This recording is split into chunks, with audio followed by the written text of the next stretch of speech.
Jack here, owner of Hockey Alley, bringing you back hockey history. Stories that are forgotten, stories that you remember, or stories that you haven't heard about. Today I got NHL player from the Las Vegas Knights, Deryk England. How are you, Deryk? I'm good. How about yourself? Very good, thank you. I want to thank you so much for taking the time to come on and talk on my channel. Appreciate Yeah, it. no problem. Thanks for having me. You're welcome. How many years did you play in the NHL? Parts of 11 seasons, and then 7 in the minor leagues before I actually made my debut. So you worked your way up through the ranks. Yeah, I started in the East Coast League, and kind of Wow. every couple of years made that next step type thing. So long road, but well worth it. Yeah, absolutely. Uh, what did you do to change your game to get to the NHL? Did you have to do anything to change your game, or did they like the way you were playing in juniors and minors? No, definitely. Juniors, I was a fighter, stay at home D man type thing, and I actually didn't think I was going to turn pro after juniors. I was kind of just shut her down, and then got the call from Calgary to come to camp, and it was a big eye opener. Came in bad shape and overweight type thing because I wasn't training or anything. So moved to Calgary, worked out with them, and then never really got a trainer. I worked out on my own pretty hard, and every year I'd add a little bit more, and then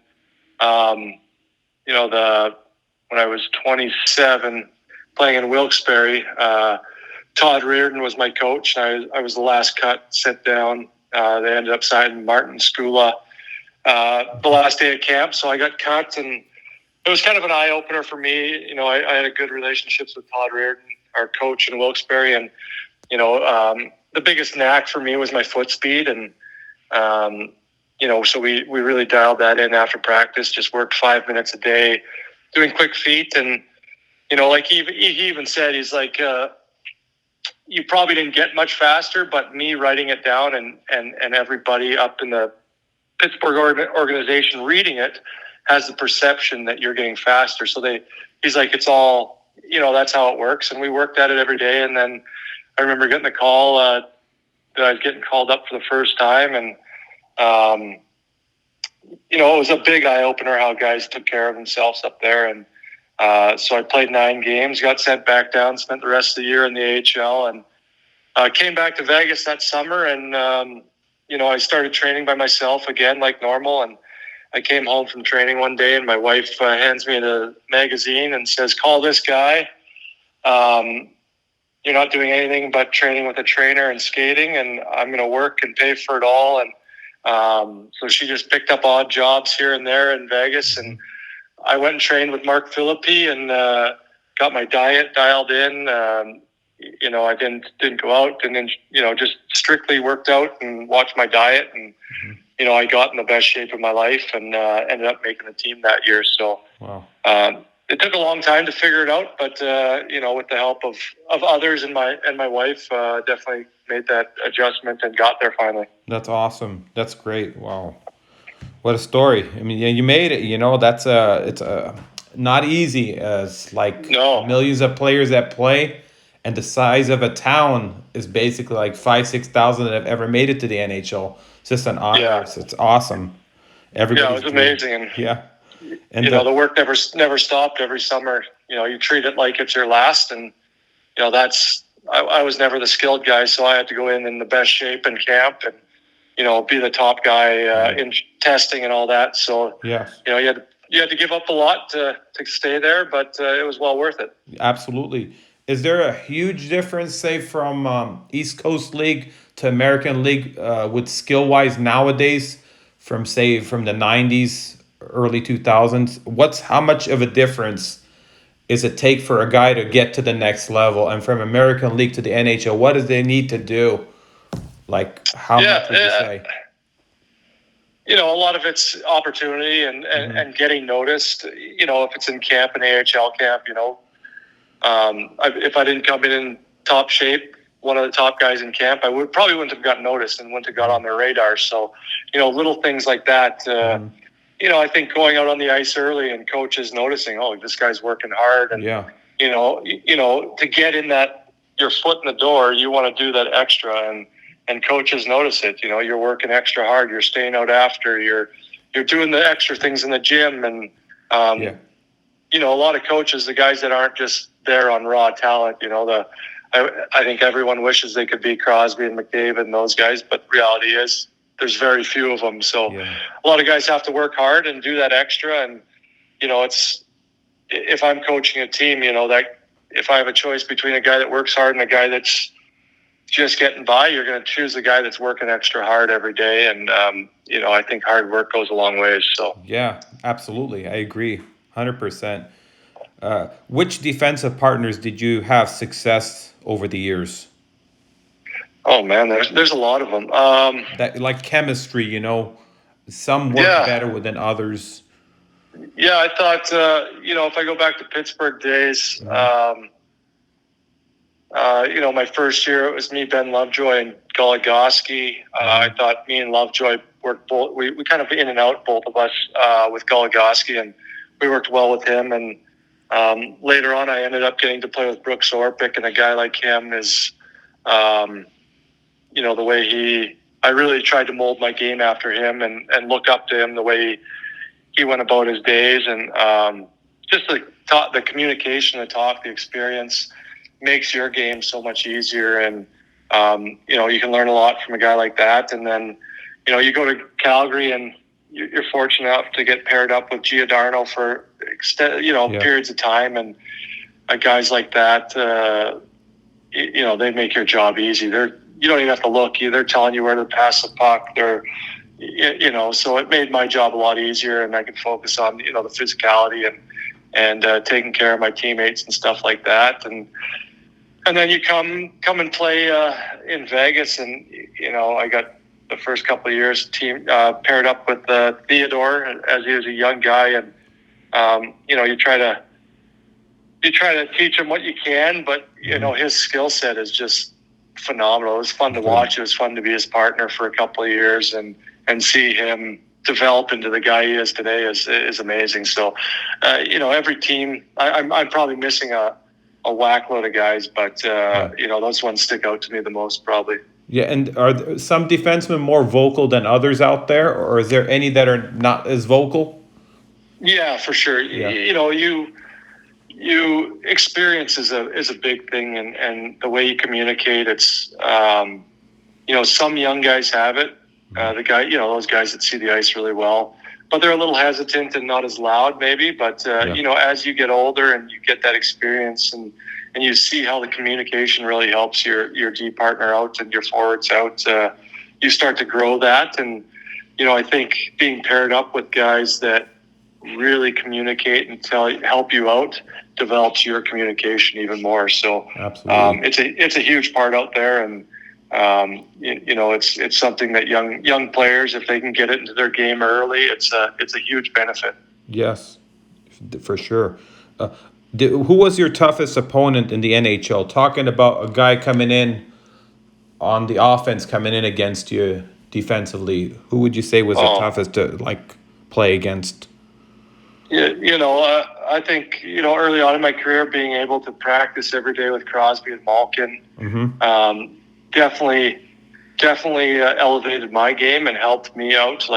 Going against them every day, and they're very competitive. So we'd take it into practice. Power play versus penalty kill. Yeah. We'd really elevate it, and it definitely helped me. But you look at guys like McDavid and McKinnon and those guys with that top end speed. It's for the guy that's not as fast as them. If they're coming with a full head of speed and you're flat footed, it's it's a scary moment. Yeah. So you just try to do what you can to get back and contain them, and try not to give them that space where they can get that step on you. Yes. And any players that you see that prepare the game different than the usual players, like game preparation? Did anybody was unusual preparing a game, or did they all have the same routine? No, everyone was different. You see it all. Guys jumping in hot tubs, cold tub, to full on workouts before the games, just to get their muscles firing. And, as I got later in my career, the technology and everything that they had for you, if it was, by the end of the career, I was putting these goggles on that black, and you can change the speed of the blackness, and then you're catching balls and balancing and stuff like that, where your reaction time's getting quicker and stuff. So everything's just progressing every single year. There's something new, and being in the NHL, they're going to give you everything that you need to be successful and try to win the cup. That's the ultimate goal. And so you're fortunate to have those at your fingertips. And, if you're not going to utilize them, that's on you. But, anything that you can do to get 1% better, most guys are willing to do. And, obviously you stick to your routines that you're normally do, but you got to tweak them and stay with the times, I think, as well. Yeah. And do all of them work, or for some players say, hey, it's not working, and he'll just does some guys ever say that thing's not working for me, or are they all? It's crazy. There's guys, even myself, if I drove a certain way to the rink and we had a great game, I drive that way every time until you lose. So it's superstition. You're very superstitious, and if you did certain things, you stuck with them, and got into those routines, and just that normality, I think, gets you comfortable and going in the right direction. But if things are going bad, you got to change stuff up just to try to get back into the winning ways. Obviously you don't want to have bad games or anything like that, but it's going to happen, and you just want to limit the number of bad games and stick to the routine that gets you most prepared to bring your top effort. Yeah, hockey players are creatures of habit. We're all used to routines. I hate when they change the equipment. That's the worst thing, is when they change. You like something, then they change it all the time. I had the same shin pads from 2006 till I retired. So wow. It was it was. But back then they made them a little wider, so I never wanted to change them, because blocking shots, it was a half inch here, half inch there is a big difference. So but retiring recently, that's probably the biggest adjustment, is that not having that schedule, that routine, that trying to fill your day. I was fortunate enough to go into a job with a team, but it's still a big adjustment, going from scheduled your whole life to, God, I got to plan stuff out now. So that was the biggest adjustment, but it was it's well worth it. It's fun now. Yeah. What do you miss most about the game? Oh, just the guys. I don't miss the grind. It's, as fortunate as you are to play in the NHL, it's still a grind. The travel days, being away from your family, getting in late, getting up early, back, it's a grind. So, but I don't miss that at all. I miss the competition, but you miss the guys, hanging out with the guys, having that brotherhood in that locker room, going to battle for one another every day. That's probably the hardest thing to get used to. Yeah, do you still keep in touch with any of them? Oh, yeah. Pittsburgh, I'll see Calgary? Yeah, I keep in touch with, guys like Brooks Orpik, like I said, Sid here and there. But, guys that, when you see them, but, the guys from the first few years here in Vegas, I'm really close with Flower and Revo and Holden and guys like that. The older crew that, so... still stay in touch with them. We're actually heading up to Minnesota in March to go see those guys. Our kids are really close with their kids, so nice. You want to keep them happy. They miss their friends, so it's just an excuse to go see your buddies and catch up. Absolutely, yeah, that's always great. And what kind of sticks did you use over the years? Like when you're playing junior hockey and so recent, did you have any favorites? Well, junior hockey's, when I was playing juniors, we still used the old wood sticks, I don't even know, Sherwood PP set 27 or something like that. So times have definitely changed. But I was, for most of my career in the NHL, I was using Warriors, and I was a big fan of those. Yeah, great company. That's what I used to. They are. Yeah, I love them. You could feel the puck really well with a Warrior. Did you notice that? Yeah. Yeah. Yeah, no, I love them. I like the Easton, and then I had a bad couple batches where I couldn't take even the slightest shots, and they'd snap. So I had a bad thing, and then tried Warrior out and loved them. So Yeah. you know, Great. so Yeah. Any funny stories that happened when you played over the years? Anything that you thought of that you could share? funny stories. Nothing I think embarrassing. I think just the that camaraderie with the guys. Yeah. Everyone's. You play with a guy like Flower, who's notorious for his pranks, and there's some fun pranks that. I remember my rookie year. We came back from dinner in Buffalo and come out of the elevator on our there's a huge waiting area at the top of the elevator, and there's a whole hotel room set up out in the hallway. It's perfectly set up. The beds, the dressers, everything, and it was luckily I was kind of tougher, so they didn't really screw with me too much. But a couple of other rookies had their room out in the hallway, and weren't too fond of moving everything back into their room when they got back. But it was pretty funny. Oh man, I can't believe they would do that. That's the Oh, it first was time I heard hilarious. that one. Yeah, so that was pretty cool.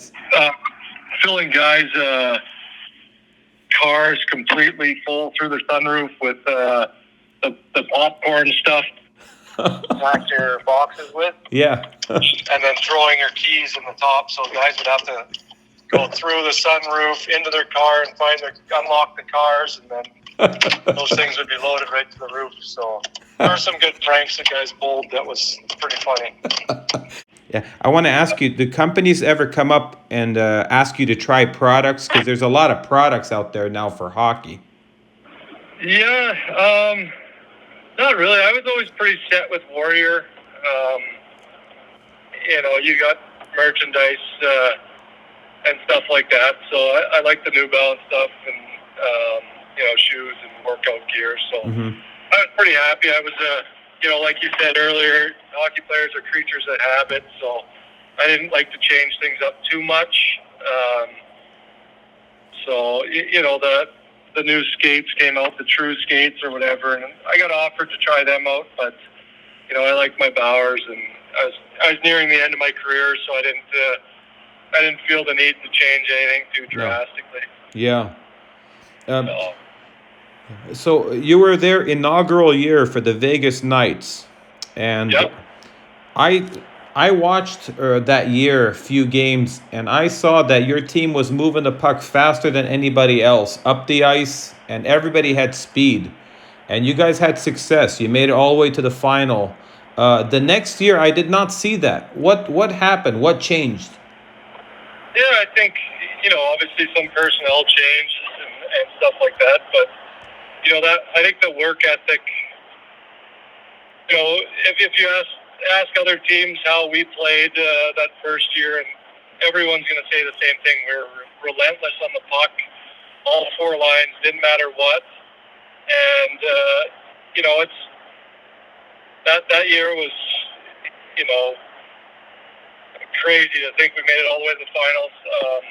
I had some great teams that we never made it past the second round, and to make it that far, and it was because our work ethic. And looking back now, that second year, tough call, and in the San Jose series, but we got to kill that penalty, and